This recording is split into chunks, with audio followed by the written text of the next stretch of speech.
Why not ask a contractor?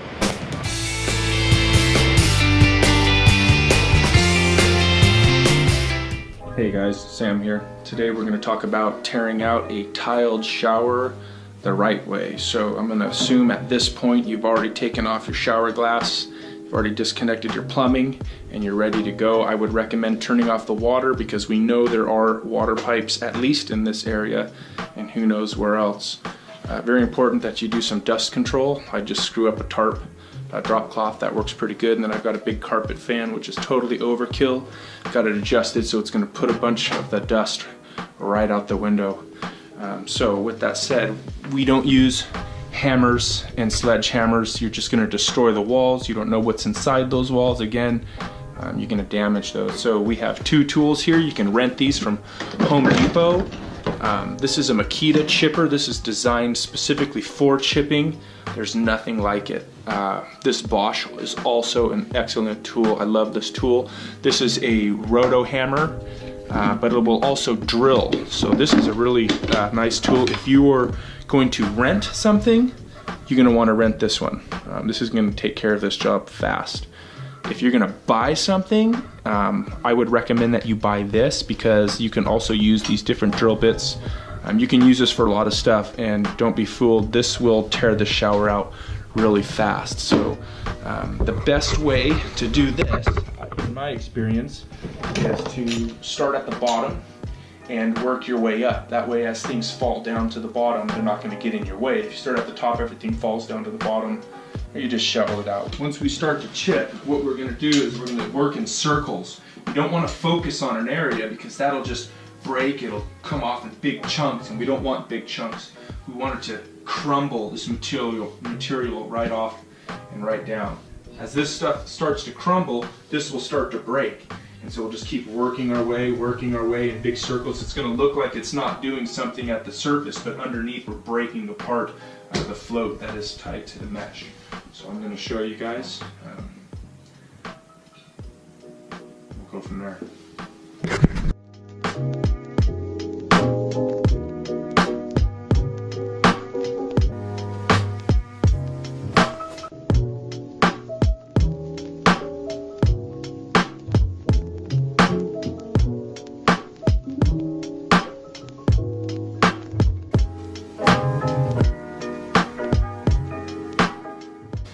Okay, as you can see, I start to break it up in little pieces. If you start to see big chunks starting to come off, you want to break those chunks up before because they'll get stuck to the mesh like this, and it makes it harder to tear everything out. If you get everything off the mesh, you'll see it comes off really easy. You just hook it with a piece of metal hammer or whatever, it'll just be able to pull right off. And this stuff also is really easy to clean when it's small, but I mean, yeah, it's going to take you some time. Definitely be patient and take your time and go for it. It should take about 6 hours to tear this whole shower out. There you go.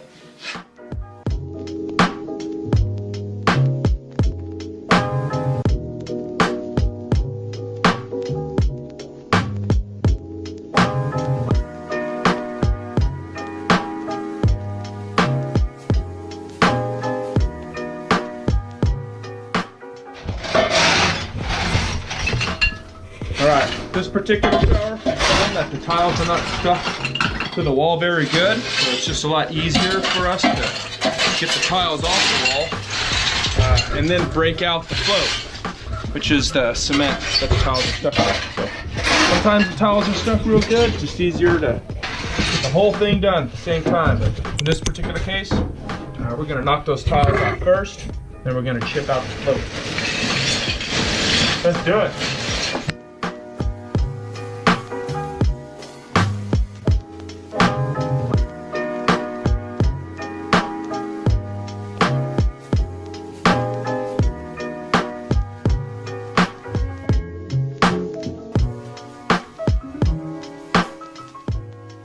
You noticed we've saved the shower pan for last because it's just a lot easier to scrape these broken tiles off of the shower pan if it's still intact.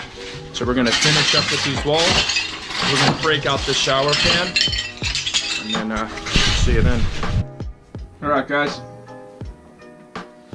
Got most of this torn out now. No big chunks. All this stuff's really loose. It's gonna come right out when we pull this mesh off. No problem. Piece of cake. Got the curve off, so now we're down to the shower pan. So the easiest way to get this shower pan out is basically the same way, but right now the shower pan has nowhere to break to. So what we want to do is we're going to use that chipper. We're going to dig out a little hole in the corner, and then we're going to start chipping stuff into that hole. And that once we open that hole up a little bit larger, we'll be able to take some big chunks out of this pan. It's going to come out really fast. Then it's just getting this mesh off the wall and the hot mop, and it's done. Piece of cake. Okay guys, a little late now, but whenever you do one of these showers, you're always going to replace the drain unit, but not necessarily the drain pipe. So you want to make sure that you stuff some paper or something down in there so you don't clog the P-trap, which is underneath. The P-trap will collect all this stuff, and it's really difficult to get out. In this situation, we're making the shower a little bit bigger, so we're going to be relocating the drain, so we're going to be cutting out that P-trap. I didn't even try to protect it. It's just totally full of stuff right now, but that'll be no problem. Once I cut that P-trap, it's all going to come out. Now that we've dug out this hole and the material has somewhere to break to, the process goes fast.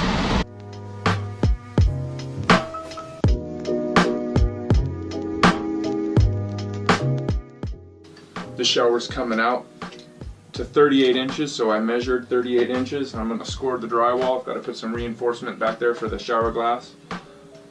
Just going to score the drywall so when we finish the demo, we don't get big old tears where the drywall tape is. So made my marks, score it really good with the razor, and we'll pull the rest of this drywall off. Because the drywall covers some of this mesh, you either need to cut the mesh with a grinder or carefully with snips. Because if I were to just pull this off right now, it's going to rip a big piece of the drywall.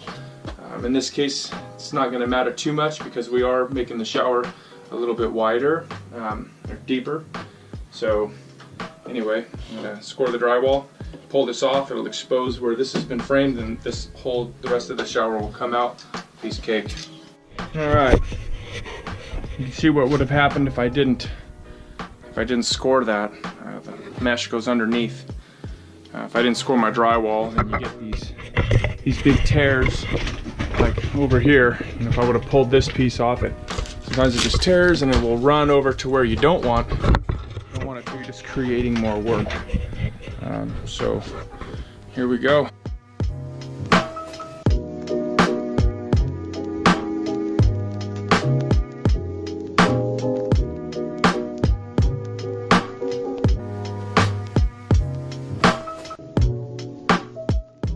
Got the nails and staples all pulled out, most of them anyway.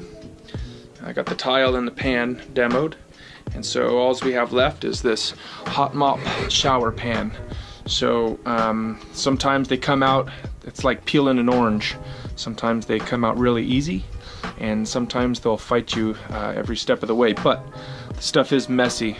So in all these little pieces, they're little tiny pieces of tar. They'll stick to your shoe. You'll track them through your house or your customer's house, and it'll make a mess. So, but anything that'll clean up tar will clean this stuff up, but it will make a mess. So use caution.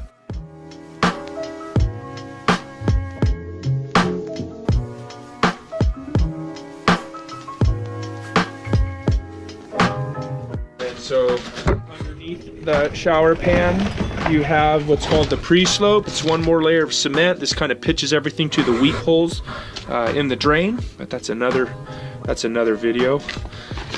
This one here, they didn't put gravel around the weep holes.